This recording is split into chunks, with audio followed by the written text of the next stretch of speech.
Hey guys, tonight we begin with a group of men who spent their lives wrestling with nature and occasionally losing fingers to it.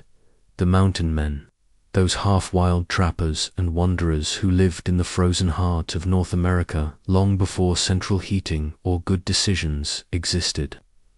So before you get comfortable, take a moment to like the video and subscribe, but only if you genuinely enjoy what I do here. And let me know in the comments where you're tuning in from and what time it is for you. It's always fascinating to see who's joining us from around the world. The mountain men weren't heroes. They were just the kind of people who saw the edge of the map and thought, let's see what's past that terrible idea.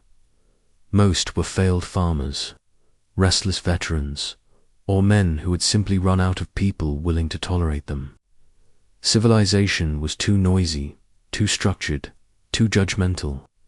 So they packed up their questionable life choices and walked directly into winter. They wandered west. During the early 1800s, lured by the fur trade and the promise of riches, though riches mostly meant not starving to death while chasing beavers through waist-deep snow. The job description was simple.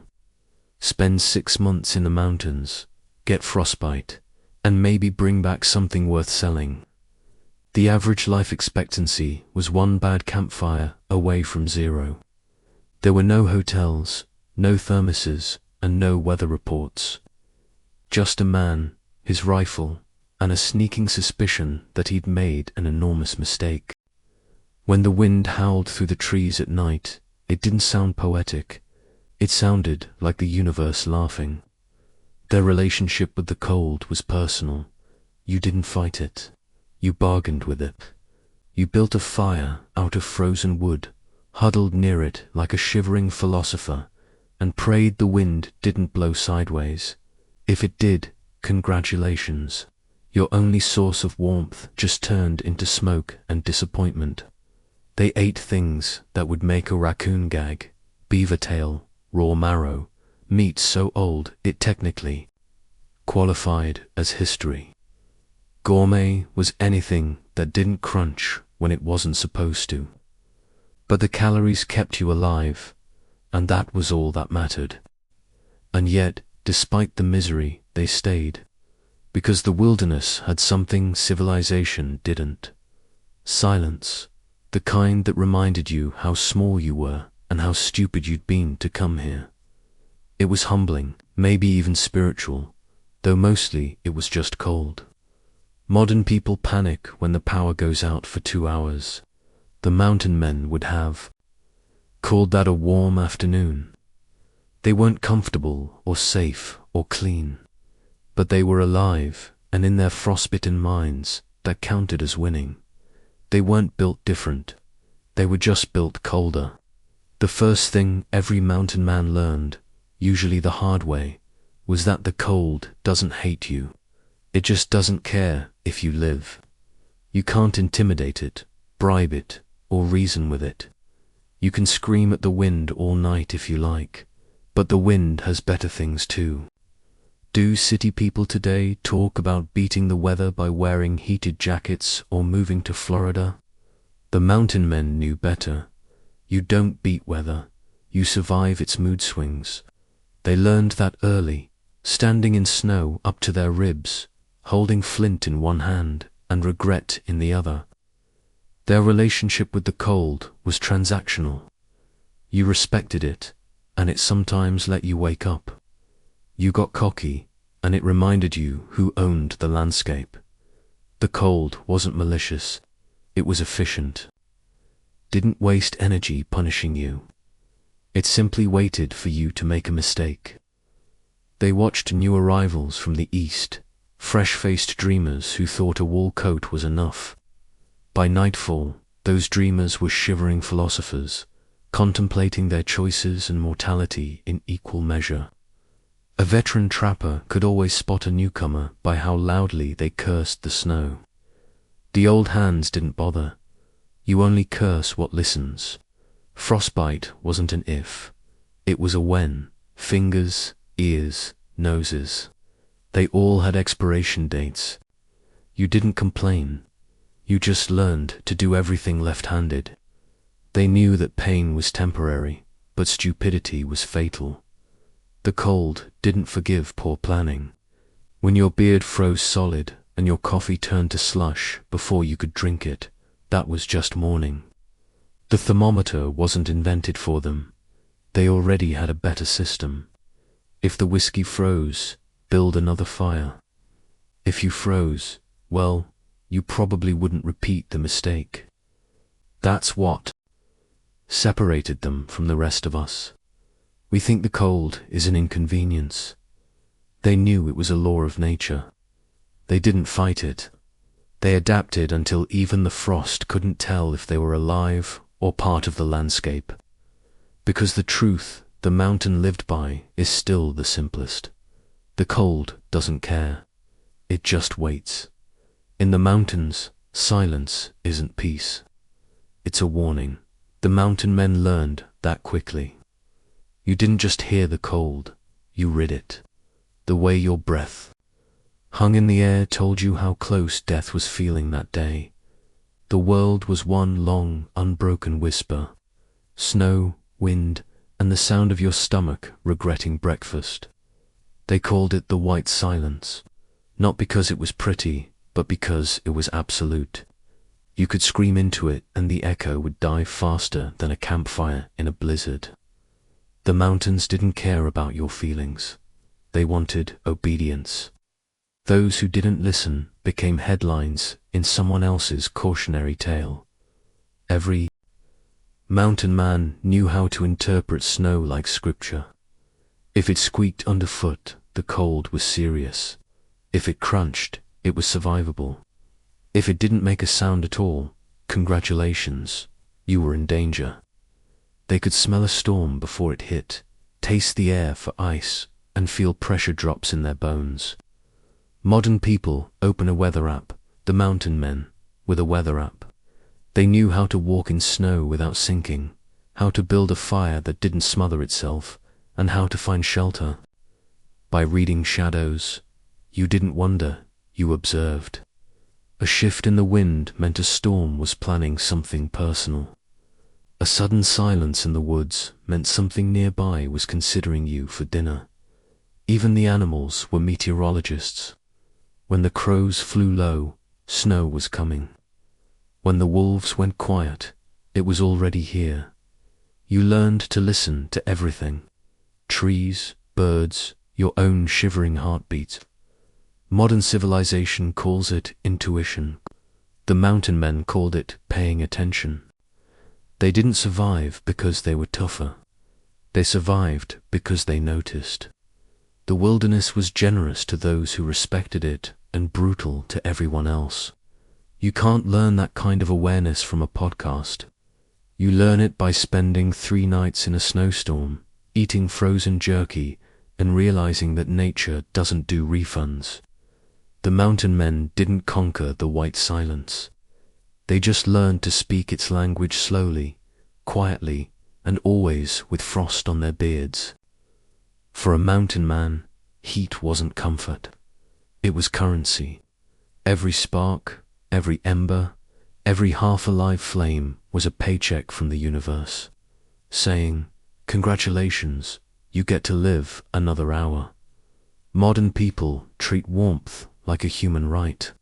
Mountain men treated it like a miracle. Their version of turning up the heat involved flint, frozen fingers, and the growing suspicion that God was laughing. Making fire in a blizzard wasn't a skill. It was an argument with nature, and nature always had the better lawyers. They carried tinder like treasure, scraps of bark, dry moss, and bits of cloth that hadn't yet frozen into iron. They knew exactly how long a single log would burn, how fast snow could drown a flame, and how many curses it took before smoke turned into fire. On average, 7. When you finally saw that flicker of orange light through the dark, it felt holy. But fire wasn't just warmth, it was companionship. A campfire was the only voice that answered back, crackling, hissing, and throwing light into a world that wanted you gone. Sitting near it, wrapped in animal hides, you didn't think about philosophy or poetry. You thought about how long it would last and whether your boots would catch fire before your toes froze off. The fire taught you efficiency. You learned to cook everything directly on coals: meat, snow, optimism. You stopped wasting time making coffee because it froze halfway through the pour. You ate it like a popsicle and called it frontier style. They knew that warmth was temporary, fragile, and always earned twice, once with sweat and once with smoke. If you got careless, the wind took it. If you slept too close, the sparks took you. Fire demanded respect, same as the cold. When the night stretched too long and the temperature dropped past the point of argument, the mountain men didn't beg for warmth. They built it. They didn't expect comfort. They created survival, and that's what separated them from the rest of us. We live surrounded by heat and still complain of being cold.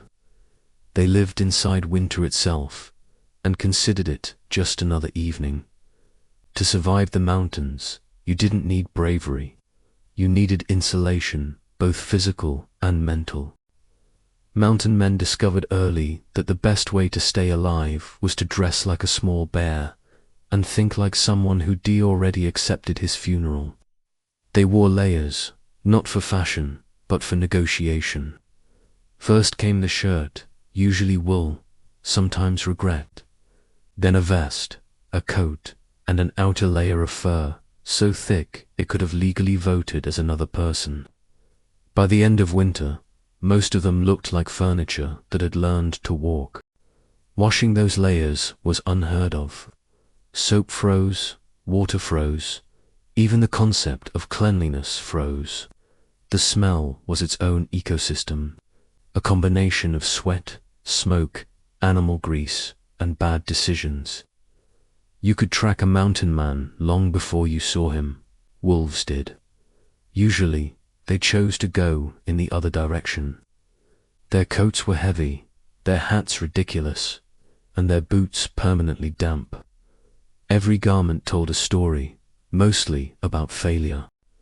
That patch on the shoulder, a close encounter with fire, those seams near the knees, evidence of a fall that ended in creative cursing. A mountain man's wardrobe was less about style and more about surviving another conversation with the weather. But the layers weren't just fabric. They were armor against madness. When you're weeks deep into solitude and your only conversation partner is your echo, a little weight on your shoulders reminds you that you still exist.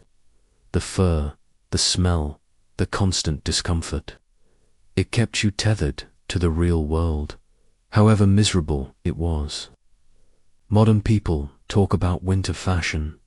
Mountain men talked about not dying. They didn't wear designer jackets. They wore whatever hadn't been eaten yet. The fancier trappers might have had fringed coats and moccasins, but under the aesthetics, they were all just cold and smelly philosophers mumbling about firewood and fate.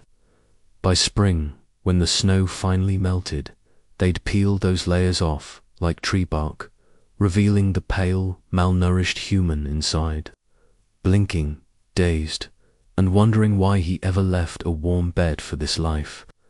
And yet, as soon as the next winter came, they did it all again. Because survival wasn't comfortable, it was addictive. When it came to food, mountain men didn't eat for pleasure. They ate for thermodynamics. Calories weren't nutrition. They were firewood for the body. If it burned, it worked. If it didn't, you died slightly more poetically. Dinner was whatever didn't kill you first. They boiled, roasted, or occasionally just gnawed on whatever moved slower than they did. Beaver tail was considered a delicacy. Elk tongue was a luxury. The rest of the animal was just fuel with fur attached. If it had fat, it was gold. If it didn't, it was a lesson. The menu changed depending on how desperate you were. In good weeks, you might get rabbit stew. In bad weeks, you might eat the same rabbit twice. Jerky was the main course, dessert, and moral support. It was tough enough to break teeth, which was fine because dental care was just don't die of infection. They hunted in silence, not out of respect for nature, but because chewing too loud could scare away dinner. A missed shot wasn't just a failure. It was a week of hunger wrapped in regret. They learned to use every part of an animal, bones for broth, hides for shelter, sinew for sewing, and the smell for keeping neighbors away. Salt was worth its weight in gold. You didn't season food to make it taste better. You seasoned it to make it exist longer. The only spice blend they had was desperation mixed with soot. When supplies ran out, creativity took over. They ate their horses, their belts, and once, in truly dire times, the boiled soles of their boots. They called it leather soup. They probably called it other things, too. But language tends to break down when you're chewing footwear. There was no farm-to-a-table movement. Everything was whatever you caught before it froze. Coffee was made from roasted kori, and whiskey was basically medicine that happened to be fun. Today, people count macros and talk about clean eating. A mountain man's diet was simple. If it kept you warm, it was good. If it didn't, you wouldn't be around to complain. They didn't eat to live well. They ate to keep living, which in their world was already ambitious. When the day ended, if it ended, mountain men gathered around the only luxury they had, a small fire that refused to die as stubbornly as they did. That flickering orange glow wasn't just warmth, it was civilization condensed into a circle of smoke, half-burned wood, and questionable storytelling. They didn't talk much during the day. The wind was too loud, the work too constant, and language was mostly reduced to grunts and swearing. But at night, when the snow hissed outside the fire's reach, words started crawling out. That's when you heard the philosophy of men who'd seen too much cold and not enough kindness. They'd sit hunched, under furs, beards stiff with frost, staring into the fire like it owed them an explanation. One man would mumble something like, "Ain't nothing colder than regret," and another would nod, not because it made sense, but because everything made sense after the third sip of whiskey. Firelight made thinkers out of trappers. Every crackle was a sermon, every spark a reminder that warmth was temporary. They'd talk about the things that mattered. Women, whiskey, weather, and how all three could kill you if you underestimated them. Sometimes silence took over, not the polite kind, the kind that pressed against your ribs until you remembered how alone you really were. The fire became a companion, a witness, and in some ways a confessional. It didn't judge, it didn't interrupt, and it burned out just when you needed it most. Every man had a different fire ritual. Some poked it obsessively, as if keeping it alive proved they still could. Others sat perfectly still, hypnotized, like they were staring at the last piece of warmth left in the world. In a sense, they were out there. Philosophy wasn't about ideas, it was about endurance. You didn't debate the meaning of life. You debated whether your fingers still worked. Enlightenment was a dry pair of socks and a full belly. The fire didn't solve their problems. It just reminded them they still had some. But in that small circle of heat and flickering light, the universe made brief, smoky sense. And that was enough. For the mountain men. Sleep wasn't rest. It was a temporary truce with death. You didn't go to bed. You just stopped moving and hoped nothing large, hungry, or cold decided to interrupt. They slept in caves, under trees, or buried in snow like oversized rodents. If you had a fur blanket, you were lucky. If you had to, you were probably sharing them with fleas that had tenure. There were no pillows, no tents, and no such thing as comfort. Comfort was for people who could afford to be warm without earning it. The fire was your roommate, and an unreliable one at that. It either went out too soon or burned too bright and set something on fire, often you. You learned to position yourself so you could wake up before your boots melted, but not before frost formed on your eyelashes. The night air didn't whisper, it chewed. It crawled into your bones like it paid rent. You could wrap yourself in every hide you owned and still feel the cold breathing through the seams. The mountain didn't want you dead. It just wanted to see how close it could get. Sleep came in fragments, stolen between shivers. You might close your eyes for 20 minutes, wake up, feed the fire, curse, adjust your furs, and repeat. Dreaming was risky business. Too much of it and you froze before the sequel. Sometimes exhaustion made you creative. A snowbank became a mattress, a saddle, a pillow, a half-dead horse, a heated bed for as long as it lasted. The smell wasn't great, but you stopped caring about aesthetics somewhere around your third frostbitten toe. In the morning, waking up was never a guarantee. You didn't check the time. You checked your pulse. If you could still feel your nose, it was going to be a good day. If you couldn't, well, you'd have less face to shave. They didn't sleep because they were tired. They slept because there was nothing else left to do. The night wasn't for dreaming.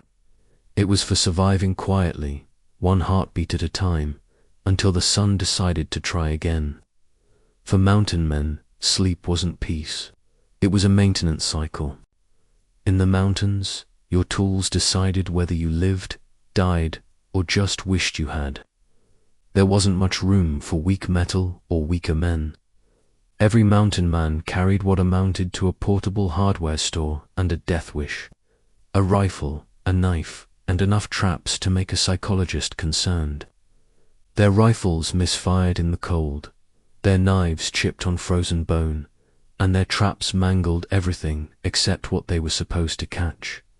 Fixing them required a genius-level understanding of cursing. You didn't buy replacements. There were no stores, no mail orders, no friendly blacksmith waiting in the woods. You just fixed it with sinew, bark, or hope, and kept going. A hatchet wasn't a tool. It was a religion. You chopped wood, built shelter, carved stakes, and occasionally used it to express strong opinions. Flint and steel were sacred artifacts, kept close and guarded like a newborn. Losing them meant one thing: learning how long a man could live on raw meat and regret. Leather cord, animal sinew, and frozen rope tied their lives together. Literally, you could spot a veteran trapper by how his gear looked like it had survived a bar fight. Everything was patched, bent, or slightly on fire. If it worked, it was good. If it broke, you called it innovative recycling. But the most important tool they carried wasn't in their hands. It was in their heads. Tolerance for pain, for hunger, for the general absurdity of existence. A mountain man could lose a finger, burn his hand, and still finish skinning an elk, because stopping meant thinking, and thinking led to panic. Modern people panic when their phone battery dies. A mountain man's idea of battery low was running out of bullets while something with claws was jogging toward him. He didn't overthink. He didn't complain. He just fixed it or adapted or accepted that nature was winning on points again. Everything they owned was temporary, borrowed from the land. Metal rusted, leather rotted, fire faded, but their patience, that was permanent. Their tools might have broken, but their tolerance never did. And that's the kind of durability no factories managed to reproduce. In the mountains, the body was the only teacher that mattered, and it didn't believe in gentle lessons. You didn't train for the cold. You just suffered until your blood learned the syllabus. Every day was a biology experiment conducted by someone who dropped out of school at Ouch. At first, newcomers fought the cold. They stomped, cursed, bundled, and complained as if the weather might eventually apologize. But the mountain men knew better. The body always adapts faster than the brain. The mind screams, "This is insane," while the flesh quietly mutates into something that can sleep on ice and call it refreshing. After a few winters, your skin grew tougher than the leather you wore. Nerves dulled. Pain turned into background noise. You stopped checking if you were bleeding because the answer was usually yes. Fingers became tools. Feet became hooves. You weren't a man anymore.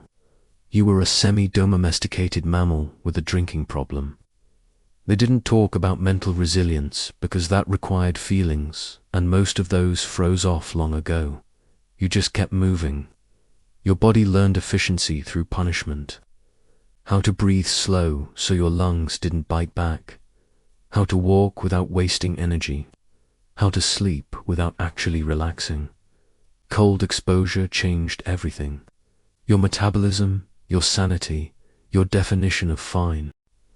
A veteran trapper could sit in snow for hours, motionless, watching a trapline like a statue made of frost and regret. He didn't fidget. He didn't blink. He'd simply reached enlightenment through hypothermia. The cold carved them into something unrecognizable. The weak became strong or stopped being a category altogether. Strength wasn't a trait. It was a consequence. They didn't decide to be tough. They just never got around to dying. Modern people call that grit. Mountain men called it Tuesday. Their bodies learned before their minds ever caught up how to live with pain, how to endure boredom, how to keep going when comfort was just a rumor. And by the time their minds finally understood what was happening, the lesson was complete. The body had already passed the test. The mind just graded it late. Pain for the mountain men wasn't a symptom. It was part of the forecast. It came every morning like frost or bad news. You didn't ask if it would hurt.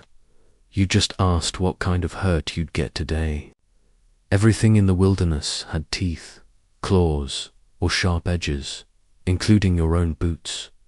The cold cracked your skin. The wind flayed your face. And every muscle in your body protested like it was trying to form a union. But pain wasn't something you avoided. It was just background noise, like wind or loneliness or wolves arguing over your trash. Cuts got infected, fingers blackened, joints swelled. You fixed it the old-fashioned way. Whiskey and denial. If it didn't kill you, it was fine. If it did, at least you didn't have to wake up early anymore. There were no doctors, no bandages, and no sympathy. You cauterized wounds, spat on burns, and kept moving because the snow didn't care that you were having a rough day. Aching bones were badges of honor. Frostbite was practically a handshake. You'd show your blackened toes like trophies, proof that you'd survived another lesson from nature's curriculum. The only thing softer than your body was your mind, and the cold fixed that too. Pain simplified life. It erased luxury, distraction, and introspection. When everything hurts, you stop worrying about philosophy. They didn't complain because nobody would listen.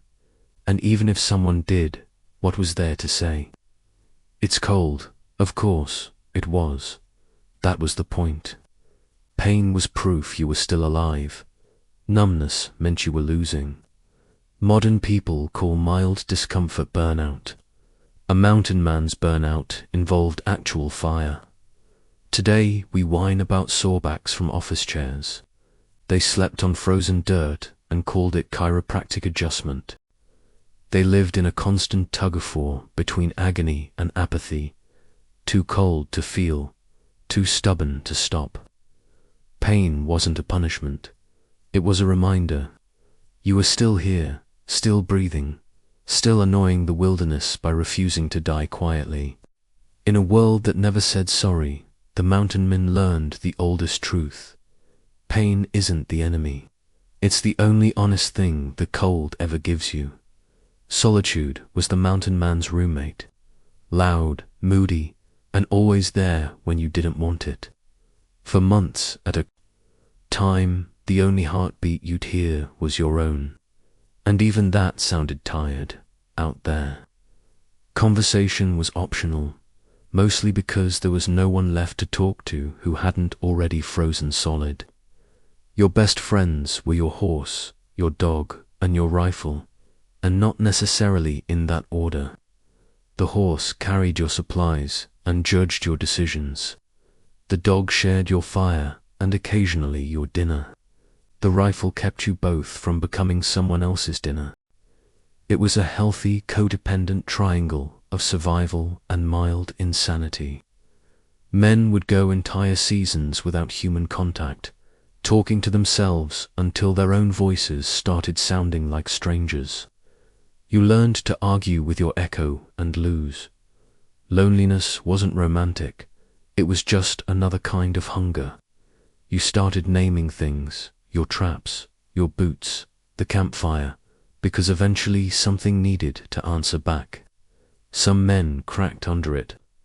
The silence was too wide, too endless. They'd start hearing voices in the wind or swear they saw shapes moving just beyond the firelight. Maybe they did, or maybe that's just what happens when your social life consists of wolves and ghosts. Animals were the closest thing to companionship. A horse's breath in the cold was the only sign of life some nights. Dogs were priceless. Hunters, guards, heaters, and therapists rolled into one. Lose your dog, and you might as well dig two holes, one for him and one for your sanity. The wild didn't care about your loneliness, but it made you listen differently. You learned to read movement in the trees, to hear mood in the wind. Every sound became a sentence. The forest spoke in whispers, and if you didn't learn the language, you didn't last long. Back east, people measured success in wealth. In the mountains, you measured it in company. A fire that stayed lit, a horse that didn't wander off, and a dog that still wagged its tail when you muttered something stupid. Because when the nearest human was 100 miles away, even a grunt from a mule counted as good conversation. In the mountains, fire wasn't a luxury. It was civilization, sanity, and insurance against turning into a historical curiosity. Every spark was a small miracle, and every man who made one felt like a god for about 5 minutes before it went out again. Lighting a fire in good weather was easy. Lighting one in a blizzard was performance art. You had to fight frozen wood, frozen hands, and occasionally your own frozen optimism. The trick wasn't skill, it was pure stubbornness. You didn't make fire because you thought you could. You made it because dying was less convenient. They carried flint and steel like religious relics. Some kept a coal alive in bark or moss cradled against their chest through miles of snow. Losing it meant a night of regret and possible cremation. Self-administered, wet wood was an insult from nature itself. You'd curse, shave, bark, and blow until your lungs gave up before your fire did. When it finally caught, that first flicker of light was holy. Not metaphorically holy. You didn't look away. You didn't move. You stared at it like it was an old friend who'd come back from the dead. A good fire wasn't just heat. It was company, comfort, and psychological stability in one blazing package. The fire demanded respect. Too small and it mocked you. Too big and it tried to kill you. You learned to read flames like moods. The hiss meant damp wood. The pop meant success. The sudden whoosh meant you've just burned your only pair of gloves. Fire turned food edible, fear manageable, and nights survivable. It was a teacher, too. Get lazy and it vanished. Get careless and it punished. Fire didn't forgive, it just burned. Every mountain man developed his own ritual. Some whispered to it. Others fed it like it was alive, because in a way it was the only thing in that frozen world that actually was. When you sat beside it, your back cold and your face burning, you remember just how fragile warmth really was. Civilization began with fire. Out here, it also ended with it. The mountain men didn't have thermostats. They had survival. And somewhere between then and now, we traded one for the other. We forgot that warmth used to mean effort. That staying alive required more than remembering to pay the heating bill. They didn't fear discomfort. They negotiated with it. The cold taught them patience, humility, and how to build resilience, one frozen mistake at a time. We've replaced that with electric blankets and inspirational quotes about getting out of your comfort zone, usually said by people sitting comfortably indoors. They knew the cold wasn't an enemy. It was a teacher that graded on a curve, and failure meant burial. But the lessons stuck. You learned to respect nature because it didn't care about your excuses. These men could predict a blizzard by smell. Most people today need a weather app to find their front porch. They didn't panic when things went wrong. Things always went wrong. You just fixed them or froze. They didn't call it resilience. They called it Tuesday. And they didn't complain because nobody was listening, which, come to think of it, is probably why they got so much done. We forgot the difference between comfort and capability. We've built a world where survival depends on Wi-Fi, delivery apps, and outrage. The mountain men depended on friction, fat, and fire. They worked for every meal, every degree of warmth, every breath of air that didn't freeze inside their lungs. The cold stripped them down until all that was left was the truth. You're not in control. You never were. Nature just occasionally lets you think you are. They didn't romanticize hardship. They didn't call it the simple life. It wasn't simple. It was brutal, lonely, and indifferent. But it was real. What we forgot is that comfort doesn't build strength. It replaces it. The mountain men knew that cold was life's default setting. Everything warm, safe, or easy was temporary, a privilege. And when the fire went out and the frost came creeping back, they didn't curse the cold. They just pulled the blanket tighter and said, "Figures." That's not despair. That's wisdom. By the mid-1800s, the age of the mountain men started melting away like the snow they'd lived under for decades. The fur trade collapsed. Civilization crept west, and with it came railroads, telegraphs, and too many people who thought frostbite was a myth. The wilderness was shrinking, and so were the men who'd built their lives inside it. They didn't die all at once. They faded. Some became guides for settlers, muttering warnings nobody listened to. Others opened trading posts and spent their final winters selling overpriced coffee to people who called it adventure. A few just wandered deeper into the mountains and didn't come back, which frankly was the most poetic option available. The world moved on. Warmth became easy, comfort became normal, and survival became something you did accidentally. The same mountains that once tested men now hosted vacation lodges. The people sitting by those fireplaces never realized they were staring at the ghost of a harder world, a world that demanded you earn every degree of heat. The mountain men understood something modern people still haven't grasped. The cold isn't cruel, it's honest. It doesn't pretend to be anything it's not. It doesn't care who you are, what you believe, or how many layers of insulation you can afford. It just asks one question: can you adapt? They answered that question the only way they knew how, by living long enough to become myths and dying long enough to be forgotten. Their bones became part of the landscape. Their names faded into creeks and valleys, and their legacy burned out like the final ember of a campfire left untended. But the lessons remain, buried under every snowfall, whispered in every gust of wind that rattles a cabin door. The cold still speaks the same language. We've just stopped listening, because somewhere deep in that frozen silence, the mountain men left behind a truth simple enough to survive extinction. Warmth is temporary. Cold is forever. And the difference between the two, that fragile flame between life and oblivion, is still the only thing that ever made us human. Step into a medieval kitchen, and the first thing that strikes you isn't the food. It's the smoke. It rolls and twists like a living creature curling up from the great open hearth that dominates the room. This isn't your tidy modern stovetop with its polite gas flame.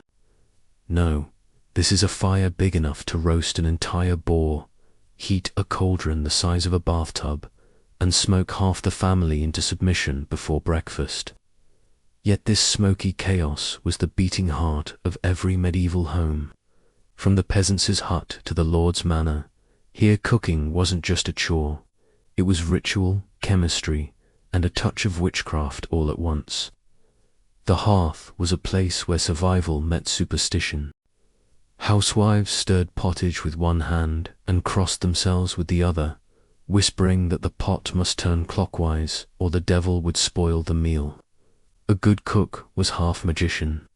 She had to coax life from ingredients that were often questionable at best. Bread was sometimes stretched with sawdust. Was thick enough to chew. And meat, when you could afford it, had to be smoked or salted to keep the worms at bay. There were no forks, only fingers, knives, and the occasional spoon for soups and stews. A shared bowl meant shared germs, and the idea of clean eating meant wiping your hands on whatever bit of bread or apron was closest. And yet, for all the rough edges, there was artistry here. Spices like cinnamon, pepper, and saffron were rare treasures carried over mountains and deserts by traders who risked their necks to deliver them.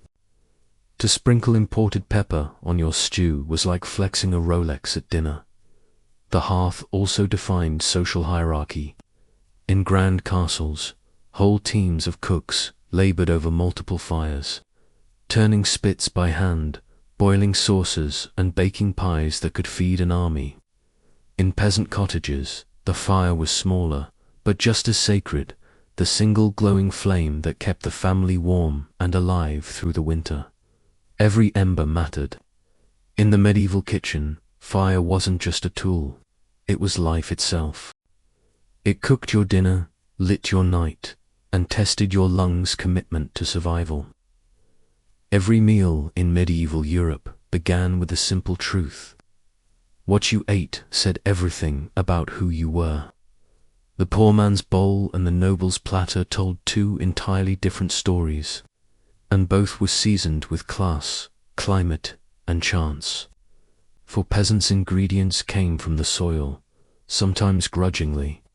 Barley, rye, and oats were staples boiled into pottage, thick enough to stand a spoon upright. If it wasn't grey, it wasn't done. Vegetables like leeks, onions, and cabbage grew in kitchen gardens, while herbs such as parsley, sage, and thyme lent flavour to otherwise monotonous fare. Meat was rare and precious, often saved for holidays, weddings, or the occasional chicken that had outlived its egg-laying usefulness. Most peasants would have recognized the taste of salted herring more than roast beef. For the wealthy, however, the kitchen was a theatre of excess. Noble households demanded spectacle, and food was the stage.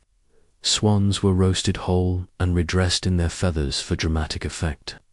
Peacocks were stuffed, gilded, and paraded like edible trophies. The medieval elite loved the idea that a meal could double as a performance, something to remind everyone at the table of their divine right to overindulge. The difference between classes was also measured in color and spice.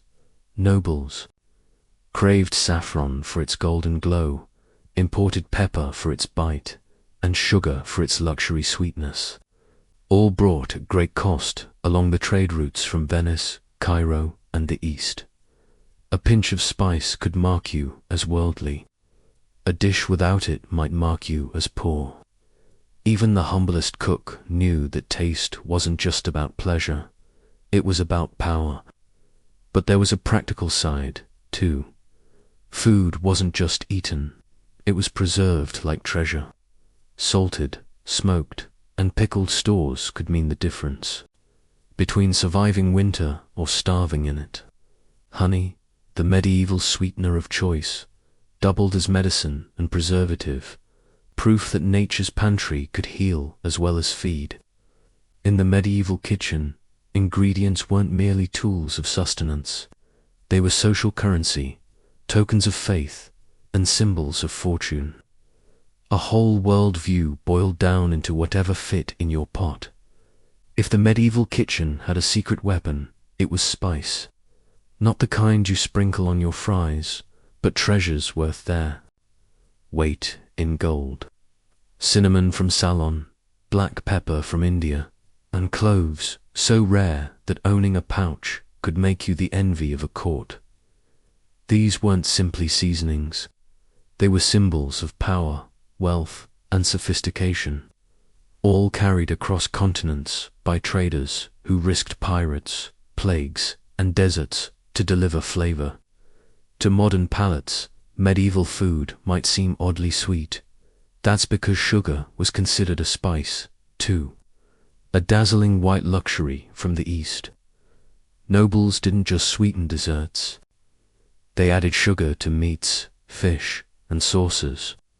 A roast might be glazed with honey and dusted with cinnamon, while wine could be boiled with cloves and served steaming to guests as a sign of opulence. The result was a taste world that blurred the line between savory and sweet. Think turkey leg meets gingerbread. Behind the glamour, though, spices had a darker purpose. They were the great disguises. In an age before refrigeration, meat often arrived with a personality of its own and not a pleasant one. Spices could mask the tang of decay, turning questionable cuts into aromatic delicacies. The medieval cook knew this trick well, though they'd never admit it at the feast. But spices did more than hide scenes. They also reflected superstition. Medieval physicians believed food affected the bodies for humors. Blood, phlegm, yellow, bile, and black bile. Pepper was hot and dry, ideal for balancing cold diseases. Cinnamon warmed the heart, while saffron supposedly uplifted the soul. So when your lord sprinkled nutmeg on his pudding, he wasn't just showing off, he was warding off melancholy. The spice trade transformed the medieval world. Venice grew rich as the middleman between East and West. Kings taxed pepper like gold, and cooks, once humble servants, became minor celebrities in noble courts for mastering the mysterious flavors of faraway lands. In the medieval kitchen, spice wasn't a garnish. It was global power ground into powder. Every grain of pepper was a story of conquest, commerce, and culinary ambition. Proof that even in a world without forks, people still hungered for sophistication. Cooking in the Middle Ages was equal parts craftsmanship, improvisation, and controlled chaos. Forget the recipe book. Medieval cooks didn't measure in teaspoons or grams. They measured in instinct, in a good handful, a little while or until it smells right. And since every fire burned differently and every pot had its own quirks, two cooks could make the same dish and end up with entirely different results. One delicious, one potentially fatal. The kitchen of a noble household was a living machine powered by people. There were spit boys, often young and unlucky, whose entire job was to sit beside the fire for hours, turning meat until it roasted evenly. There were skulls who scrubbed cauldrons black with soot, kneaders who wrestled bread dough like prize fighters, and master cooks who orchestrated it all like generals before battle. Orders flew, pans clanged, dogs loitered for scraps, and the scent of roasting meat mingled with wood smoke and sweat. But for all the frenzy, there was real science, or what passed for it. Cooks were guided by the theory of the humors. Balance your ingredients, or risk unbalancing the body. If a dish was too cold, like fish or lettuce, it needed heat. Perhaps a dash of ginger or a splash of wine. Food wasn't just about taste. It was about keeping your health and your soul in harmony. Still, mistakes happened. Too much salt could ruin a feast. A smoky fire could blacken a whole boar.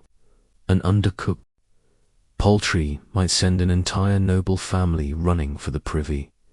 There were no thermometers, no timers, no second chances. A good cook's reputation was everything, and one spoiled dish could mean demotion, or worse, a beating from an impatient lord. Yet, when it worked, medieval cooking could be glorious. Pies stuffed with quail and almonds, sauces thickened with bread and wine, pastries filled with figs and honey, all made from scratch by firelight. It was dirty, exhausting, and often dangerous, but also deeply creative. In the medieval kitchen, chaos was an ingredient, and mastery meant taming it just long enough to serve something fit for both body and spirit. To truly understand medieval cooking, you have to see the contrast between the feast and the famine. On one hand, there were the endless banquets of kings and lords, tables groaning under the weight of roasted boar, almond tarts, and goblets of spiced wine. On the other, there were the lean years when peasants scraped by on watery pottage and stale bread, praying that next year's harvest wouldn't betray them. Feasts weren't just about eating. They were public performances. Every course announced rank and wealth.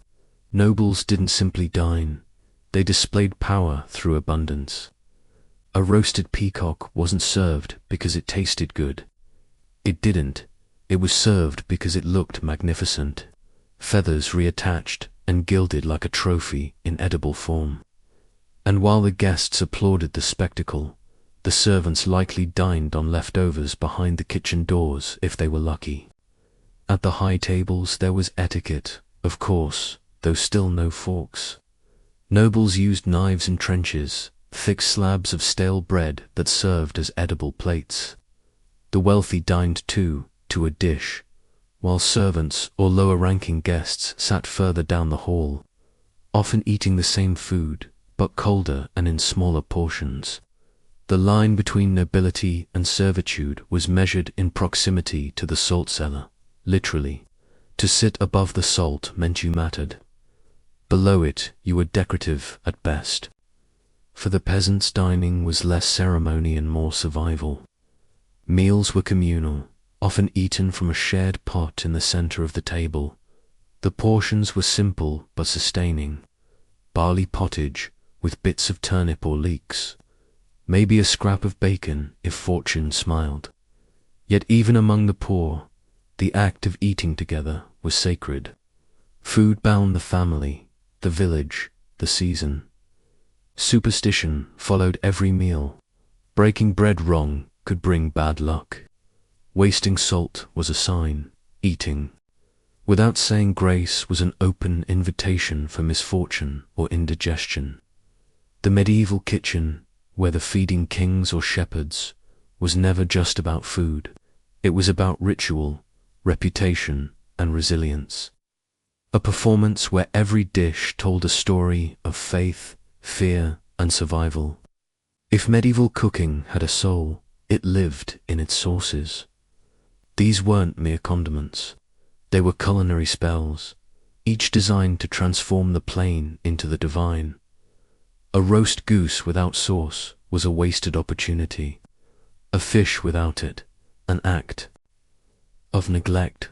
Medieval cooks treated sauce-making as an art form, a way to balance the four humors, disguise tough meat, and flaunt sophistication.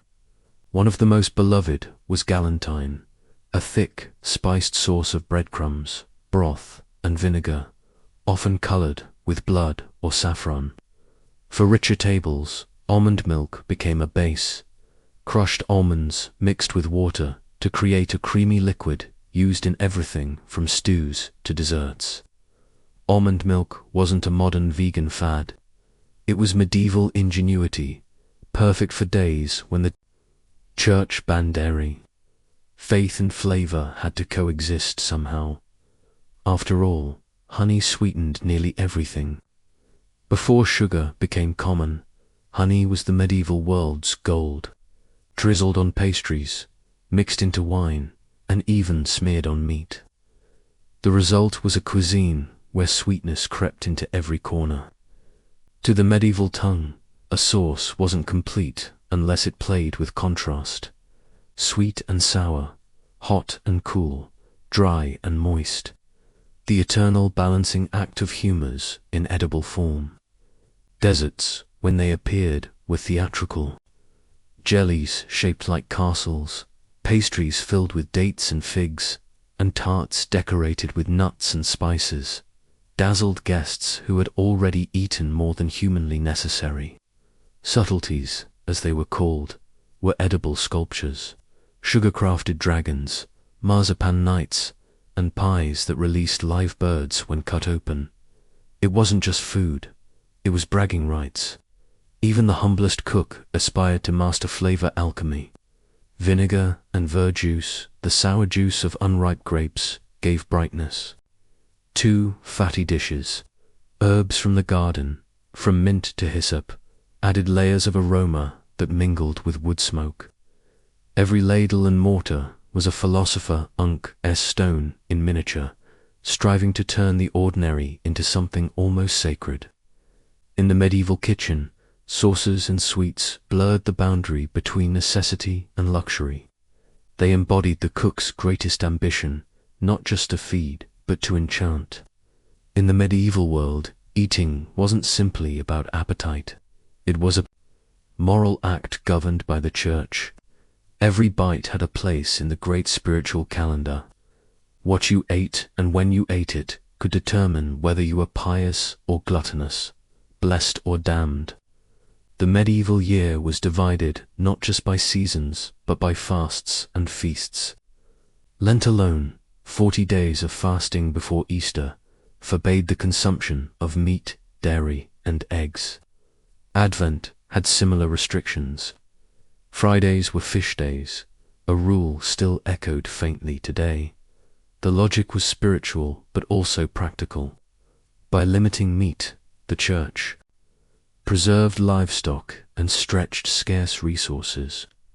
But for cooks, these restrictions were both a nightmare and a creative challenge. Fish became the savior of the fasting table. Rivers, lakes, and coasts teemed with herring, eel, and cod.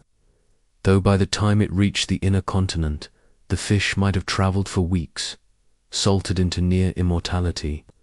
In monasteries, inventive cooks found ways to turn fasting meals into gourmet puzzles. They crafted mock meats, fish molded into the shape of roast birds, or almond milk made to resemble cream. In wealthy homes, fasting was an excuse to flaunt wealth by serving exotic sea creatures like sturgeon or porpoise, considered suitable for Lent because they lived in water. Religion didn't only shape what was forbidden, it blessed what was allowed. Feast days unleashed abundance. Roasted oxen, honeyed breads, and rivers of ale marked holy celebrations. Cooking for a saint's day or a wedding feast was a sacred duty, an act of devotion as much as indulgence. Even the timing of meals followed divine order. Monks ate in silence while scriptures were read aloud, turning dining into meditation. Peasants, meanwhile, prayed before each meal and often left a small portion of bread for the spirits or the poor, because hunger, they knew, was never far away. In a sense, medieval cuisine wasn't ruled by hunger, but by holiness. The church dictated the menu as surely as the seasons did. Every loaf and ladleful reminded people that food was both gift and temptation, nourishment for the body and a test for the soul. Before ovens, there was the hearth, a brutal teacher of patience and improvisation. The medieval kitchen's tools were simple but ingenious, built for a world without timers, thermometers, or temperature control. Iron cauldrons hung from chains over open flames, their contents simmering for hours as cooks adjusted the fires, moved with handfuls of wood. The hearth wasn't just a cooking surface, it was a battlefield where smoke, ash, and flame constantly fought for dominance. The tools themselves looked more like weapons of war than instruments of cuisine. Heavy spits turned entire carcasses by hand or by turnspit dogs, small long-bodied animals trained to run on treadmills that rotated the meat. Skillets, pans, and ladles were forged of iron so heavy they could double as defensive weapons during a kitchen brawl, which, given the stress levels, was always a possibility. Knives were everywhere, but forks were suspiciously absent. The fork, when it finally appeared, was condemned by some priests as a diabolical prong, a vain replacement for the fingers God had given man. Bread ovens, when available, were communal. In many villages, a single massive oven served everyone, each household marking their loaves with a personal symbol to tell them apart. Timing was everything. Too soon, and the oven was too hot; too late, and your bread turned to charcoal. Cooks learned to read heat the way sailors read wind, by sight, smell, and instinct. Water was drawn by hand. Salt was precious, and the concept of clean surfaces was generous at best. The kitchen dog did much of the pre-wash by licking dishes clean, and hands were rinsed in shared bowls before and after meals. Yet, for all the grime and smoke, there was pride in these tools. They connected the cook to a lineage of survival. Faith infused even the utensils. Crosses were etched into bread before baking to ward off evil spirits. Knives were blessed before slaughter. The hearth itself was sometimes sprinkled with holy water on feast days. Every clang of iron and crackle of fire told the same story. Cooking was labor, devotion, and endurance. The tools of the medieval kitchen weren't just instruments. They were relics of human resilience forged in heat, faith, and hunger. When we think of medieval food today, we often imagine something crude: greasy meat, bland bread, and questionable hygiene. Yet, behind the soot and superstition lay the foundations of modern European cuisine. The medieval kitchen didn't vanish with the Renaissance. It evolved, leaving traces in every spice rack, every Sunday roast, and every superstition about what we should or shouldn't eat. The obsession with balancing humors gave birth to the idea of balanced diets. Physicians like Hildegard of Bingen wrote about food's moral and medical properties, foreshadowing the nutritional science we take for granted. The art of sauce making, blending sweetness, acidity, and spice, laid the groundwork for French hot cuisine centuries later. Even the medieval pairing of meat with fruit and sweet glazes survives in dishes like glazed ham or cranberry sauce at Christmas dinner. The spice trade, once the heartbeat of medieval luxury, shaped global economics and exploration. Columbus's doomed shortcut to India. It was about spices. Venetian merchants, North African traders, and Arab navigators all owed their fortunes to the same humble ingredients, the that once perfumed a medieval stew. Pepper built empires, cinnamon inspired voyages, and nutmeg could start wars. Even dining etiquette has its roots in this smoky past. The shared trencher evolved into the individual plate. Hand-washing before meals became napkins and cutlery. The communal hall turned into the private dining room. Eating became less about surviving the winter and more about performing civilization.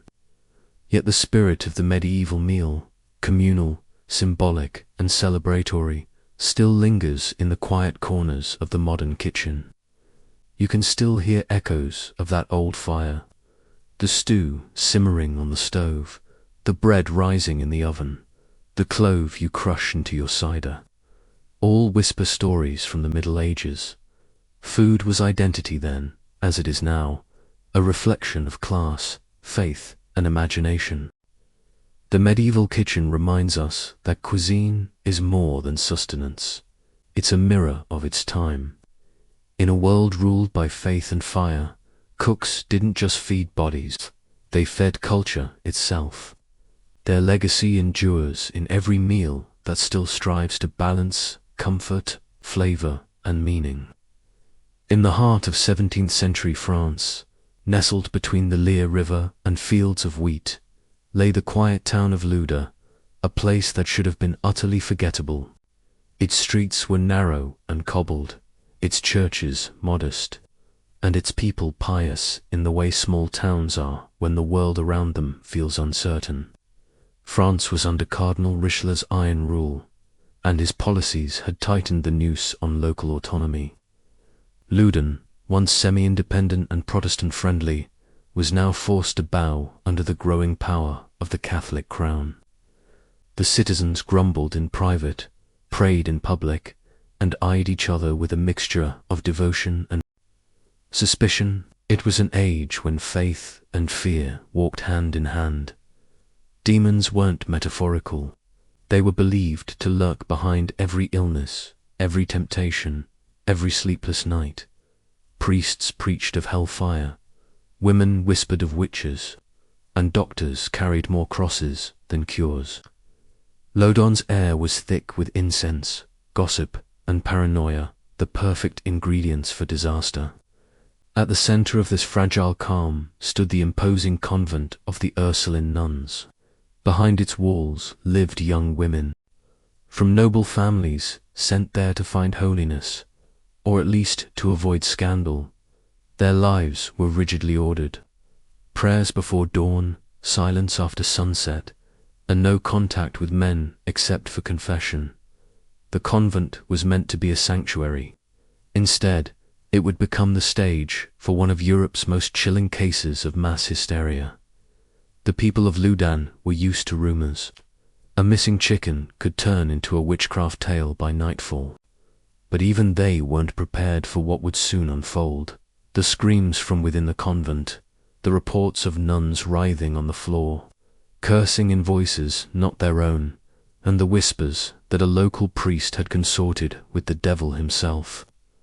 In the 1630s, France was obsessed with purity, of body, of faith, and of thought. Anything that threatened it had to be burned out, exorcised, or executed. Loudun would soon learn what happens when a community that fears sin more than truth begins to hunt for evil where none can be found. The demons were coming, but they weren't the kind found in Scripture. At the center of the Loudun affair stood a man who was as brilliant as he was doomed. Father Urbain Grange. He was everything a 17th century priest was not supposed to be. Handsome, eloquent, arrogant, and dangerously charming. His sermons drew crowds from miles away, not because of divine inspiration, but because people liked watching him command a pulpit like a stage. He spoke with the flair of an actor and the confidence of a nobleman, and even his critics admitted, through gritted teeth, that he was magnetic. Grandier's intelligence was matched only by his defiance. He mocked the church hierarchy, challenged the town authorities, and refused to bow before Cardinal Richelieu's policies. Loudun was one of the few remaining towns with Protestant roots, and Grandier openly defended its independence, a decision that branded him a political nuisance. But it wasn't his politics that would bring him down. It was his charm. Whispers followed him like incense smoke. Women, noble and common alike, sought him out for confession, and many lingered longer than necessary. He was rumored to have fathered children, seduced widows, and used his pastoral visits for purposes that required no scripture. His enemies, and there were many, waited patiently for the perfect scandal to destroy him. That scandal arrived when the Ursuline nuns came to town. Their new convent needed a spiritual advisor, and Grandier, as the most prominent priest in Loudun, was the obvious choice. But when he refused the position, citing other duties, he inadvertently sealed his fate. The rejected appointment wounded the pride of the convent's prioress, a woman named Sister Jean Day, a woman whose imagination was as fervent as her faith. Soon after his refusal, Sister Jean began to claim that Grandier haunted her dreams. She said he appeared in her cell at night, whispering temptations and caresses, his form both angelic and demonic. Her confessions spread through the convent like wildfire. Within weeks, other nuns began to experience visions, too, of Grand's ghostly visits, of demons crawling through their rooms, of sin disguised as sanctity. A priest had turned into a phantom. A convent had turned into a theatre, and Loudun, already ripe with tension, was about to explode. It began quietly. A few sleepless nights, murmured prayers, and nervous laughter behind the convent walls. But soon something changed. One by one, the Ursuline nuns began convulsing, shrieking, and collapsing in the chapel. They spoke in strange voices, cursed in Latin they were never taught, and claimed invisible hands touched them in the dark. Some rolled on the floor in fits of agony. Others screamed Grandier's name as though he were both their tormentor and their saviour. Sister Jean Dange was the loudest of them all. Her confessions became performances, elaborate, emotional, and strangely captivating. She described how Grandier's spectre entered her cell at night, his face radiant, his words blasphemous. She swore that he led an army of demons into the convent to seduce and corrupt them. She named spirits with grotesque names, Leviathan, Behemoth, Astaroth, and claimed they battled for her soul. At first, the local clergy dismissed it as hysteria or an outbreak of illness, but the behavior spread too quickly, too dramatically, within days. Nearly every nun was possessed. They clawed at the altar, levitated in fits, and shouted obscenities that would make sailors blush. Witnesses swore they saw impossible things, nuns floating inches above the ground, holy water boiling in its font, and crucifixes trembling on the walls. The convent became a public spectacle. Word of the possessed Ursulines spread beyond Loudun's borders, drawing priests, doctors, and the merely curious. Exorcists arrived by the dozen, armed with relics and holy water, eager to battle Satan himself. The nuns' screams became the town's new soundtrack. But for all the talk of devils, the drama had a distinctly human undercurrent. Many noticed that the possessions grew more theatrical whenever an audience was present. The women seemed aware of who was watching, priests, nobles, or soldiers, and their fits grew wilder, their voices louder. Some fainted dramatically, others claimed to see Grandier's face in the shadows. The church, sensing both danger and opportunity, began to investigate in earnest. If the devil had chosen Loudun, then France needed a victory and a scapegoat. And who better to play the villain than the defiant, unrepentant priest already whispered to have seduced half the town? The stage was set. The exorcisms were about to begin. By 1633, Loudun had transformed into a circus of sanctity and spectacle. The convent's once quiet halls echoed with shrieks, chants, and the metallic clatter of chains. Exorcisms were no longer private rituals. They were public theatre. Crowds gathered outside the convent gates to hear the nuns' screams, and priests conducted their rites with all the drama of a stage performance. Every convulsion, every blasphemy, every cry for deliverance drew gasps and applause from the onlookers. At the center of the storm was Sister Jean Deason, whose fits grew more extravagant by the day. She twisted her body into impossible shapes, spat out holy water, and claimed to see demons flying above the altar. During one exorcism, she reportedly floated a few inches off the ground. Eyes rolled back, mouth frothing, proof, the clergy said, that Satan had taken residence in Loudun. Jean, however, seemed strangely energized by the attention. She began to speak in grand proclamations, calling herself both the bride of Christ and the victim of Grandier sorcery. Exorcists came and went, each eager to make a name for himself. Father Lacons and Father Tranel led the rituals with theatrical flair, shouting commands at invisible spirits and interrogating the nuns as though conducting a courtroom drama. "Who sent you?" they demanded. "Urban Grandier," came the reply, always inevitably his name. Demons, it seemed, had remarkable consistency in their accusations. The church's hierarchy began taking notes. Reports of the possessions were sent to Richelieu's agents, who saw an opportunity in the chaos. Grandier had publicly opposed Richelieu's policies. Now, heaven itself appeared to accuse him. What better divine validation for removing a political nuisance than a demonic scandal conveniently tied to his name? Meanwhile, the exorcisms grew darker. The nuns were subjected to hours of prayer, fasting, and physical restraint. Some fainted from exhaustion. Others developed wounds they claimed were inflicted by invisible claws. Physicians began to suspect hysteria, but their skepticism was drowned out by the church's conviction. Each new fit became proof of possession. Each scream a sermon against sin. By the spring of 1634, Loudun had become a magnet for pilgrims, gawkers, and zealots. The town's faith had curdled into obsession, and far away, Father Grandier could already feel the noose tightening round his soul and his neck. By the time Father Urban Grandier was arrested in 1634, his guilt had already been decided. The church didn't need proof. It had theatre. The possessed nuns of Loudun had shouted his name too many times to ignore. The priests leading the exorcisms claimed to have extracted signed pacts between Grandier and the devil himself, written in Latin and sealed in blood.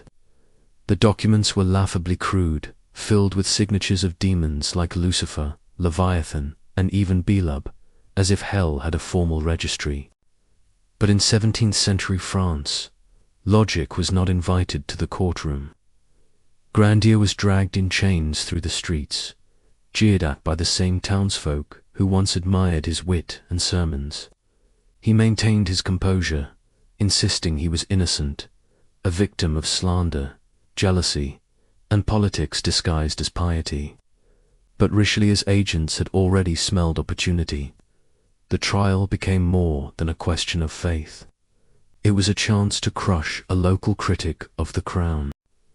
The machinery of church and state worked together with frightening efficiency. Witnesses came forward in droves, servants, even the nuns themselves, each eager to prove their loyalty to God or to save their own skin. Their testimonies bordered on the absurd.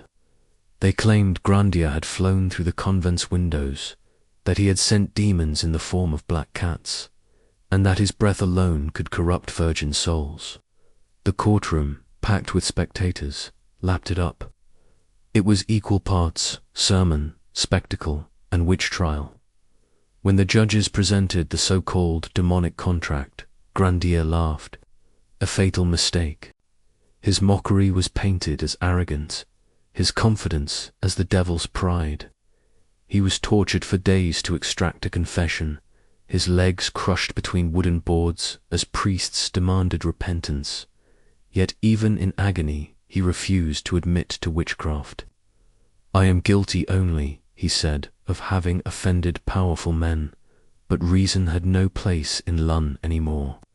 The verdict was predetermined and the execution date was set. The priest who once stood in the pulpit preaching salvation was now condemned as the devil's mouthpiece. Loudun had found its scapegoat, and France its holy victory. On August 18, 1634, Loudun gathered to witness what was Buell as a divine victory, the burning of Father Urban Grandier. The town square had been transformed into a holy stage. Soldiers kept order, priests led hymns, and merchants sold food to the swelling crowd. Everyone wanted to see the devil's servant perish. The irony, of course, was that the only fire born of hell that day was the one lit by human hands. Grandier, gaunt and broken from torture, was brought out in chains. His legs were crushed, his body bruised, yet his face remained eerily composed. Eyewitnesses said he looked more like a martyr than a sorcerer. The executioners offered him one final chance to confess, to beg forgiveness and name accomplices. He refused. Instead, he prayed aloud for mercy on those condemning him, insisting that his soul was innocent even if his body was not. Before the flames were lit, one of the exorcists, Father Lactance, attempted to bless the fire, shouting for the demons to depart. But according to some accounts, he died screaming a few weeks later, as if cursed by the very act. The crowd watched as the priest's robes caught fire, smoke curling into the sky like incense. Some said they saw a white dove escape from the flames, the soul of Grandier ascending. Others said the smoke formed the shape of a mocking grin. When it was over, the ashes were scattered, and the church declared victory. The demons had been expelled, the witch destroyed, and Loudun purified. But the air didn't feel cleansed. It felt hollow. The nuns' fits continued sporadically, even after Grandier's death, their supposed deliverance proving as elusive as their demons. Outside of Loudun, whispers began to spread. Some priests quietly questioned the trial's fairness. Physicians spoke of hysteria and manipulation, and even the king's court, once eager to please Richelieu, grew uneasy about the spectacle. Grandier's execution was meant to silence scandal. Instead, it immortalized it. He died proclaiming innocence, burned by a church that mistook politics for exorcism and faith for fire. And in the flickering light of his pee, Loudun's demons didn't vanish. They only changed faces.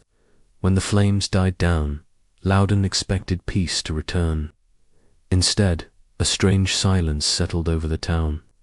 The kind that comes after hysteria has eaten its fill.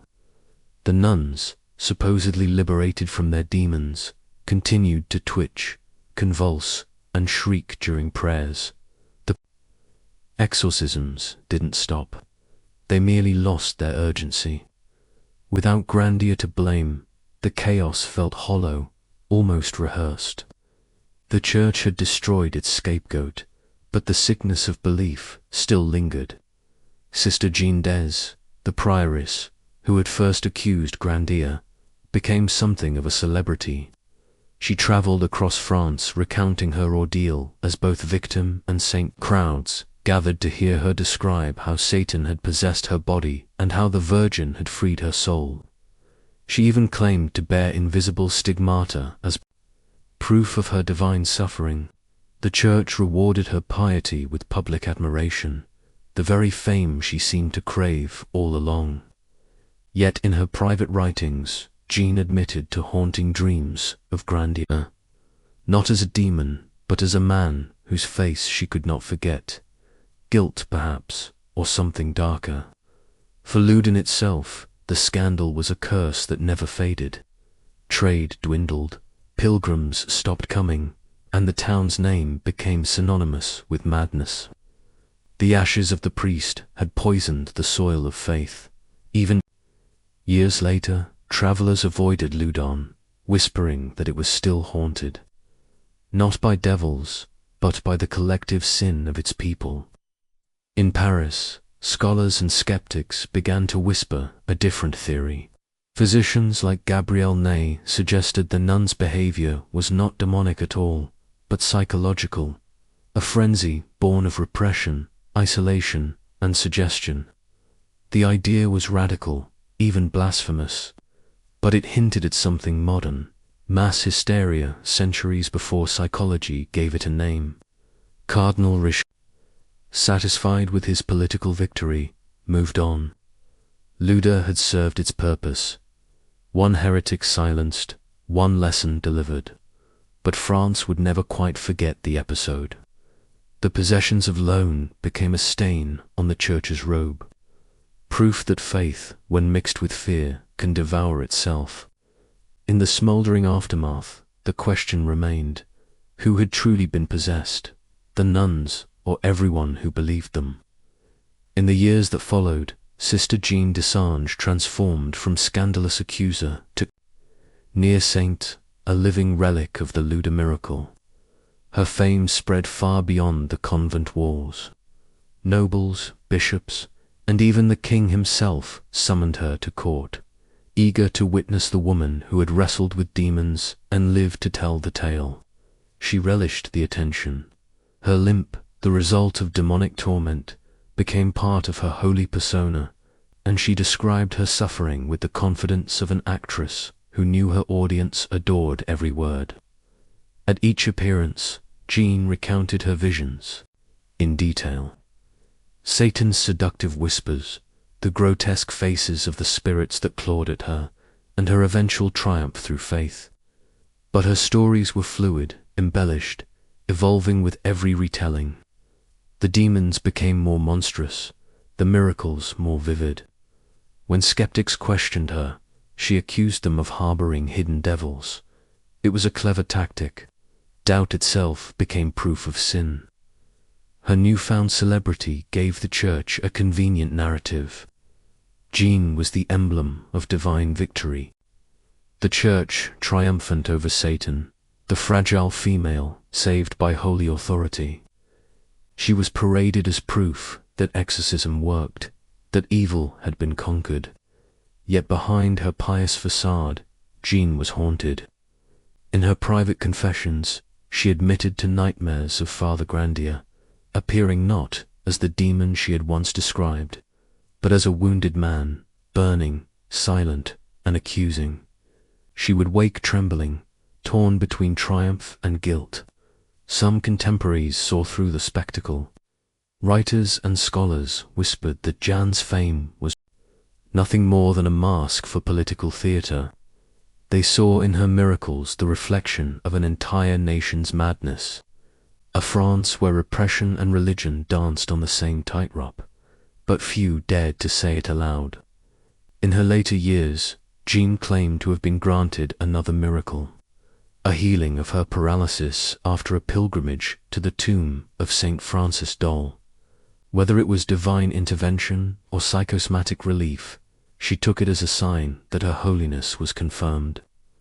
Sister Jeanne died peacefully, cloaked in reputation, yet surrounded by ghosts, one of them forever whispering her name in smoke and fire. The cult she inspired outlived her, a monument to hysteria, sanctified as faith. Centuries later, the story of the possessed nuns of Loudun still haunts Europe's imagination, a perfect storm of faith, fear, and forbidden desire. What happened in that small French town in the 1630s wasn't just an outbreak of hysteria. It was a mirror held up to an age when religion and politics were indistinguishable, when women's bodies became battlegrounds for belief, And when the line between the sacred and the obscene blurred beyond recognition, historians have long debated what truly occurred. Some argue the possessions were a collective psychological crisis, the product of repression, isolation, and the suggestive power of authority. Others insist it was political theatre engineered by Richelieu's agents to eliminate a defiant priest. And then there are those who believe the nuns were victims of something deeper, the intersection of genuine belief and human need for meaning in chaos. Whatever the cause, Loudun remains a study in how fear once sanctified becomes unstoppable. Father Aubain's grandiose name endured as both villain and martyr. Enlightenment thinkers, like Voltaire, later cited his trial as proof of the Church's cruelty and superstition. In the 20th century, his story was reborn through plays, operas, and films. From Aldous Huxley's The Devils of Loudun to Ken Russell's infamous 1971 adaptation, The Devils, each retelling stripped away another layer of myth, revealing the same uncomfortable truth, that reason collapses easily when dressed in holy robes. Sister Jean d'Ange, meanwhile, remains a symbol of contradiction. Part saint, part manipulator, part victim of her own creation. Her diary survives, filled with ecstatic visions and agonized remorse. Some see her as the first documented case of psychosomatic possession. Others as a tragic woman trapped by the expectations of a faith that demanded either purity or Piscean, with no room between. Today, Loudun's ruins still whisper their story. Tourists visit the spot where Grandia was burned, now marked by a simple plaque. The convent is long gone, but the echo of its screams lingers in every account. The case of Loudun reminds us that hysteria doesn't require demons, only fear, power, and a willing audience. And perhaps the most terrifying lesson of all, that belief, once inflamed, can burn brighter and crueler than any fire ever lit in that doomed French square. In medieval Paris, sin and salvation lived side by side, separated only by the width of a street. The same city that built towering cathedrals also built an underground network of desire, one hidden behind the scent of fresh bread and cheap wine. By day, monks walked the cobbled lanes, chanting psalms. By night, the same stones echoed with laughter, whispers, and the rustle of cloaks slipping into forbidden doorways. Paris was Europe's beating heart, crowded, chaotic, and intoxicating. Merchants shouted prices in the market. Students from the Sorbonne debated theology, and beggars waited by the bridges for coins or confessions. Yet behind this noisy respectability, another economy thrived, one that traded not in gold or grain, but in pleasure. Hidden between bakeries, taverns, and wine cellars were the maisons closers, discreet brothel known only to those who could afford sin and silence. They weren't marked by any signboard or lantern. A flicker of candlelight in an upstairs window, a curtain drawn twice, or a loaf of bread left intentionally uncut could serve as the signal. For those in the know, Paris was a map of temptation drawn in invisible ink. The church thundered from the pulpit that lust was mortal sin. Yet Parisian priests walked past these brothels every day. They denounced vice in sermons, then quietly blessed the men who profited from it. The truth was the city's moral order depended on its hidden sins. Brothels were the pressure valves of a society obsessed with purity, places where men could indulge what the church forbade, and then return to confession, cleansed and ready to sin again. To a foreign visitor, Paris might have seemed holy, a city crowned by NRA, AM, and ruled by devotion. But those who lived there knew better. Behind every convent was a tavern. Behind every chapel, a bed for rent. Knights, merchants, and clerks of the church, all walked the same narrow alleys after dusk, their armor or robes traded for anonymity. The brothel of medieval Paris were not just dens of desire, they were mirrors. In their candlelight flickered the hypocrisy of an age that worshipped chastity but lived off temptation. Sin was not the city's secret, it was its second heartbeat. The women who lived and worked in the brothel of medieval Paris were ghosts in daylight and queens at night. Society called them sinners, but in the dim glow of tallow candles they ruled small kingdoms of their own making. Most had not chosen this life, it had chosen them. Poverty, war, and hunger drove countless women to the city, and Paris, for all its grandeur, offered few options. A woman without a husband, family, or trade was invisible unless she sold what men most desired and most despised. Some came from the countryside, fleeing famine or the shame of bearing a child out of wedlock. Others were widows or wives abandoned by soldiers who never returned. For many, the brothel was less a moral fall than an act of survival. There, at least they had food, warmth, and a roof. Privileges not guaranteed to the respectable poor freezing outside. Inside the maison close, life had its own rules. Older women became maitresses, madams, running the business with sharp tongues and sharper minds. They handled accounts, paid guards for protection, and negotiated discreetly with city officials who pretended not to notice. Many were wealthier than the merchants who sneered at them in public. In an age when women couldn't own property legally, madams found creative ways to do so through fake names, male intermediaries, or church loopholes quietly ignored. For the younger women, the work was dangerous, but not entirely hopeless. Some saved enough to escape the trade, marry, or open small taverns. Others succumbed to illness, violence, or exhaustion. Their names recorded only in tax rolls and parish ledgers. Despite their reputation, many prostitutes were surprisingly well connected. They heard secrets whispered by knights, priests, and clerks, secrets that could destroy reputations.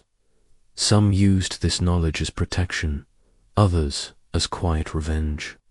In a way, they held a power most virtuous women could never imagine, the power of knowing men as they truly were. Behind every veil and painted face was a story of survival. Women who learned to navigate hypocrisy better than any bishop or baron. The church damned them, men desired them, and Paris depended on them. They were outcasts, and yet somehow indispensable. When night fell over medieval Paris, its narrow streets filled with men seeking what daylight forbade. They came cloaked and hooded, muttering prayers one moment and knocking softly on shuttered doors the next. The customers of the Parisian brothel were a cross-section of medieval society, a parade of sinners united by desire.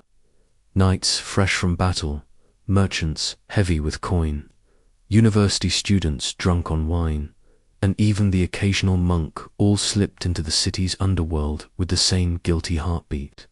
The nobility were the most predictable visitors. A knight could fight bravely by day, then spend his spoils on indulgence by night. Chivalry demanded that he honor women, but only certain kinds.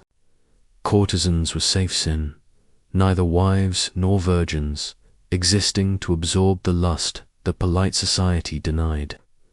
Many knights developed favorite houses where their gold ensured discretion and familiarity.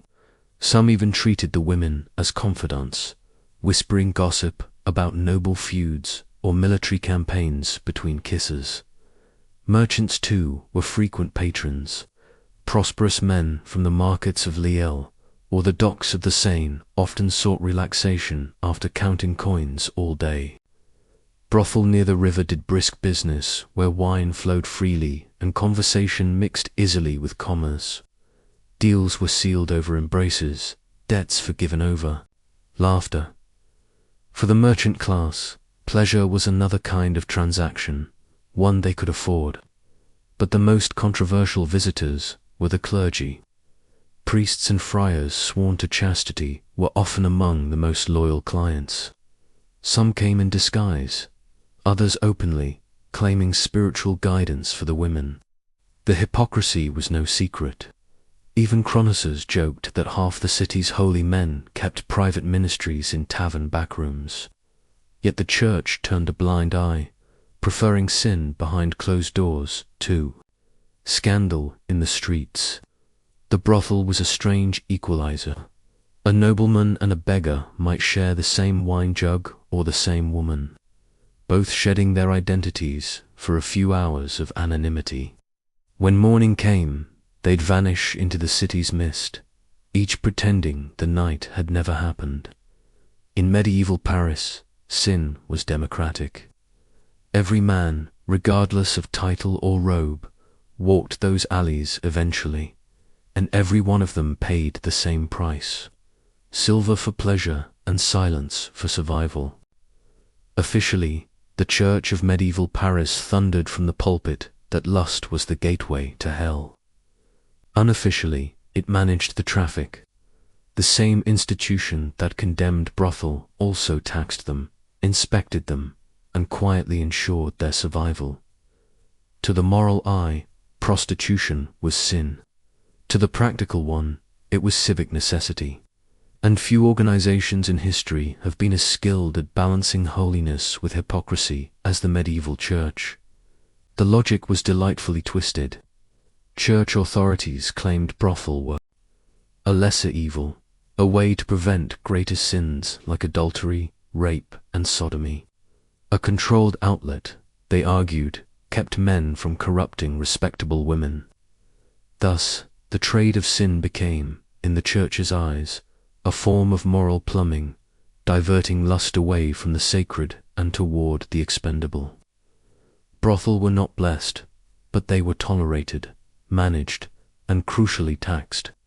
Records from the 13th and 14th centuries show that Parisian clergy collected rent from houses of en route, often through intermediaries to maintain plausible deniability. Some convents even owned properties later leased to madams, a convenient arrangement where holy funds and sinful profits mixed seamlessly. The bishop's office, meanwhile, ensured the women were registered and examined for cleanliness, not out of compassion, but to maintain public order and prevent disease outbreaks among wealthy clients. The papacy periodically condemned this hypocrisy, but only when politically convenient. In 1254, King Louis IX tried to abolish brothel altogether, calling them an affront to Christian virtue. Within a year, they quietly reopened, this time under new management, often municipal officials working in cooperation with church wardens. The king may have worn a halo, but the tax collectors knew where salvation really came from. Confession also played its part in this double game. A priest might hear a man's sins on Sunday, then accept a discreet donation on Monday from the same establishment that caused them. Redemption, it turned out, was available for a modest fee, payable in coin, not repentance. The church may have claimed to guard the gates of heaven, but in medieval Paris, it also leased rooms on the road to hell. Its sermons damned lust, yet its ledgers depended on it, and no one dared call it blasphemy, because everyone was profiting. Step beyond the heavy wooden door of a Parisian brothel, and you entered another world, one that smelled of candle wax, cheap perfume, and spiced wine. The noise of the streets vanished, replaced by laughter, whispers, and the slow strumming of a lute. Inside, sin had etiquette, and pleasure had a schedule. It wasn't chaos, it was choreography. Each brothel had its own rhythm. In the front room, guests were greeted by candlelight and wine. The madam, usually seated by the hearth like a queen of shadows, sized up every man who entered. She knew at a glance who would pay well, who would haggle, and who needed a lie whispered in his ear. Behind her, the girls waited, some shy, others bold, each performing a delicate dance between seduction and survival. Rooms upstairs were small but carefully arranged. Silk was rare, but soft linen, flowers, and incense created the illusion of luxury. Mirrors, a true extravagance in the Middle Ages, were sometimes hung near the bed, a novelty meant to dazzle the wealthy and distract from the creaking floorboards. The sound of laughter drifted down the stairs, mingling with the creak of boots and the occasional prayer from a man who could undecide whether he was sinning or confessing. Food and drink were part of the performance. Jugs of wine were served to loosen tongues, and platters of roasted meat or honeyed cakes offered the illusion of a feast. Musicians played softly, knowing their melodies helped blur the line between pleasure and penance. For a few hours, the brothel became a kingdom without judgment, a refuge for men escaping the pressures of faith, marriage, or war. But beneath the surface shimmered exhaustion. The women worked long hours, often serving a dozen clients in a night. Disease was an ever-present threat, as were violent patrons. The madam's job wasn't only to count coins.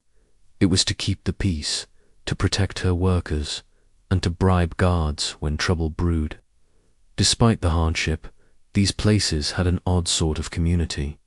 There were birthdays, laughter, even friendships. In a city obsessed with sin, the brothel was paradoxically honest. No pretense, no masks of holiness, just desire, survival, and the quiet understanding that both could exist in the same room. Medieval Paris didn't leave its vices entirely to chance. Even sane required paperwork. Brothel operated under a tangle of city ordinances and ecclesiastical permissions that turned moral contradiction into bureaucracy. The church damned them, the crown licensed them, and the city taxed them, sometimes all in the same week. The regulations were surprisingly detailed.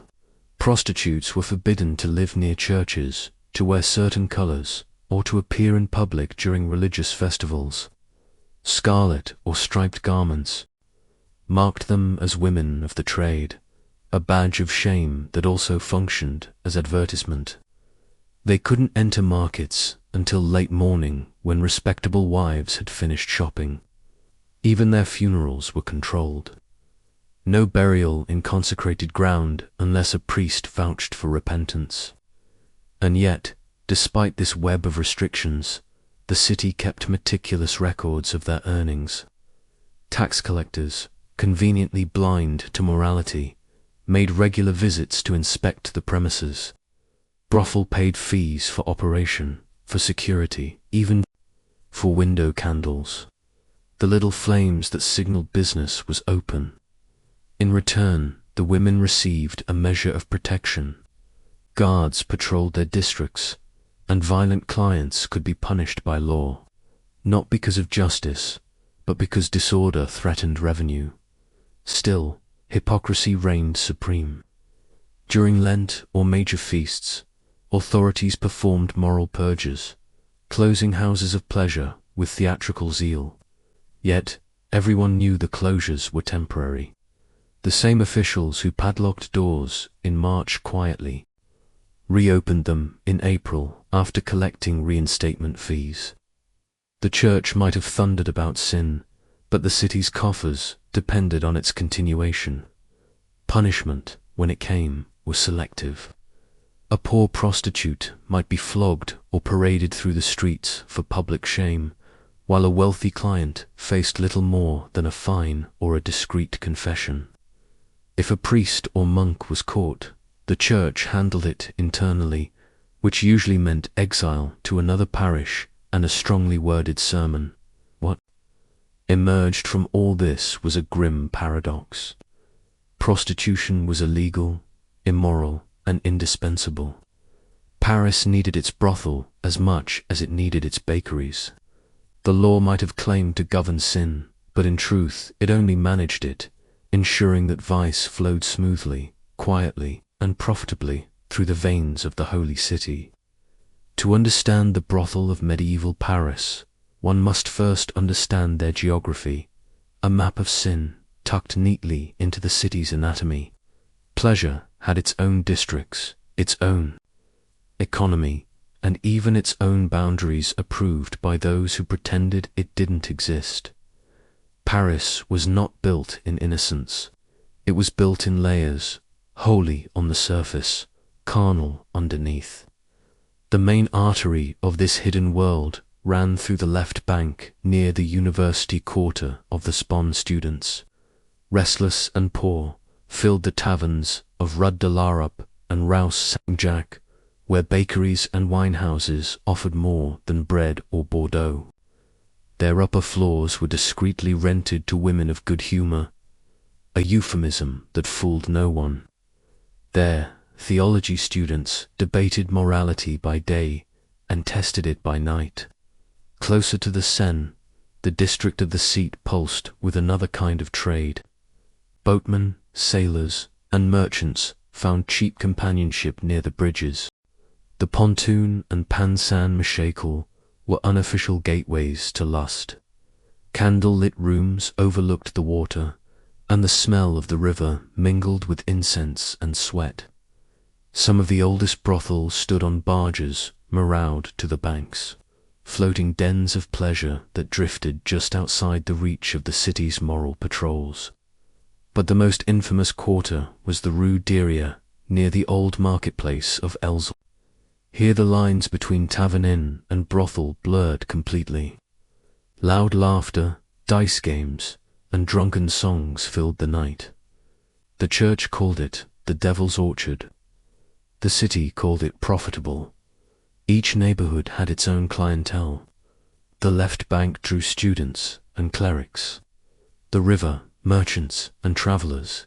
Les Halles, laborers and soldiers. It was a social ecosystem of vice where gold determined discretion. The rich found luxury behind shuttered windows. The poor settled for alleys and back rooms. Ironically, the brothel map often mirrored the sacred one. For every church, there was a tavern. For every monastery, a house of pleasure. The proximity wasn't accidental. Where the church built to control desire, desire built to mock it. And so beneath the spires of NRAAM, Paris whispered its truest prayer, "Forgive us, for we will sin again." Nowhere was the hypocrisy of medieval Paris more glaring than in the confessional. The church condemned lust with fiery sermons, yet many of its own clergy were the most devoted customers of the very houses they damned. To the priests of Paris, temptation wasn't just an occupational hazard. It was practically part of the job description. Young clerics, studying at the Sorbonne, roamed the city at night in their robes, turned inside out, pretending to be scholars, while seeking earthly instruction. Confessors who heard the sins of their flock often returned to commit the same ones, sometimes in the same brothel. Chronicles record priests caught in compromising situations, yet punishment was rare. The church, ever protective of its image, preferred to move a sinner to another parish rather than expose him to public scandal. Some clergy rationalized their behavior with absurd theology. They argued that by experiencing temptation firsthand, they could better understand and absolve it in others. Others called it a mercy. Better they sin with a fallen woman than defile a virgin. The logic was appalling but effective. The pulpit stayed occupied, the brothel stayed open, and the tithe stayed steady. Certain brothel even specialized in clerical clientele. Located near churches and monasteries, they offered discretion, fine wine, and women skilled in flattery rather than romance. The madams knew to keep names off the books and mouths shut. A single indiscretion could ruin a priest's career, or worse, reveal the church's comfortable complicity. The line between confession and seduction blurred, Some women described priests asking them to reenact temptations of the flesh so they could resist them. A rehearsal of virtue that ended predictably in sin. Others were asked to repent alongside their customers in whispered parody of absolution. The sacred and profane shared the same bed. Yet the church's hypocrisy served a purpose. By quietly managing vice, it controlled it. Better to own the brothel in spirit than let the devil profit unchecked. And so the holy city of Paris lived a double life. Prayers at dawn, indulgence at dusk. The priests preached purity, but the streets told a different sermon, one written not in scripture, but in sighs behind shuttered windows. By the late 15th century, the secret brothel of Paris had begun to lose their protection. The Black Death, the 100 Years' War, and waves of religious reform changed how the city viewed sin. Where once lust had been tolerated as a necessary evil, it now became a symbol of divine punishment. Plague was blamed on moral decay, and women of the trade were branded not just as sinners, but as walking contagions, the physical embodiment of the city's corruption. As fear spread, reformers demanded purification, brothels were raided, madams imprisoned, and women publicly feged through the streets. King Charles III ordered several red light districts closed, declaring that the city must no longer serve both God and the devil. Of course, sin does not vanish when outlawed. It merely changes its address. The wealthy found ways to continue discreetly in private homes or behind tavern doors. For the poor, the trade grew harsher, moving from regulated houses to the filth of alleys and riverbanks. The church, which had once profited from the business, turned on it with sudden ferocity. Sermons thundered about fallen daughters of Eve and the harlotry that defiled Christendom. Yet even as officials closed brothel, confessionals stayed full. The moral cleansing of Paris was less about holiness than optics, a performance of virtue in a city built on contradiction. Some women vanished into convents, their sins exchanged for prayers. Others died nameless, their stories erased by the same institutions that once taxed them. The madams who survived often reinvented themselves as innkeepers or herbalists, their knowledge of men's desires replaced by knowledge of their ailments, and yet the memory of those brothels never truly disappeared. Beneath the cobblestones of modern Paris lie the remains of cellars where laughter once echoed and candles once flickered in defiance of shame. The church pretended to forget them, but the city did not. Their legacy lingered in its slang, its literature, and its endless fascination with the boundary between sin and survival. The secret brothel of medieval Paris were never just places of pleasure. They were reflections of a society at war with itself. A city that built cathedrals to save souls also built rooms to tempt them. And in that contradiction, Paris found its truest identity, sacred, sinful, and eternally